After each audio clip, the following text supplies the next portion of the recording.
Έχει λήξει το παιχνίδι, είμαστε μαζί με τον καλύτερο κορυφαίο παίκτη του γηπέδου. Ναι, εγώ είμαι αυτός. Θα μας κάνετε μερικές δηλώσεις. Εντάξει, χάσαμε ένα παιχνίδι, ήταν derby, ήταν σημαντικό παιχνίδι. Χάσαμε μια μάχη, δεν χάσαμε τον πόλεμο βέβαια.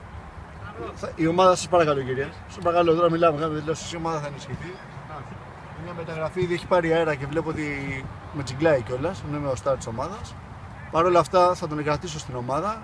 Έχουμε εδώ πέρα... Ήταν σήμερα εμφανής η απουσία του Τάκη. Του Τάκη, ναι, ήταν σημαντική απουσία του γιατί ήθελα μάλλον ένα κόνο. Και λείψαν και τα χορευτικά του. Μπράβο, αυτό ακριβώς. Δεν ζαλιστήκαν οι αντίπαλοι, μπροστά ήμασταν πιο στάσιμοι και από τους κάδους με τα σκουπίδια. Δηλαδή αυτοί πρέπει να κινήθηκαν πιο πολύ και από εμάς.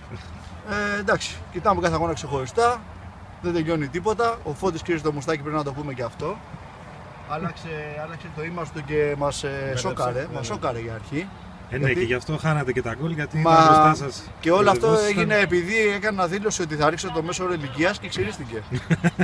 Αυτό εκεί έφερε και το γιο του. Αυτό, δεν έχω να πω κάτι. Εδώ πέρα τώρα το νέο μας απόκτημα. Το νέο απόκτημα. Μετάφραση. Γκόντε, είμαι ομάδα πολύ καιρό. Είναι από μικρός Γιουβέτσιος. Νιώθει μέλος της ομάδας. Παίξει η ομάδα, αλλιώς πρόεδρος πάρει κεφάλι. Ο πρόεδρος αγαπάει την ομάδα, δίνει τα πάντα για αυτή και προσπαθεί. Και βάλει γκολ με τίποτα. Μόνο σε αυτό στηριζόμαστε για να σκοράρουμε. Αυτά. Ευχαριστώ πολύ.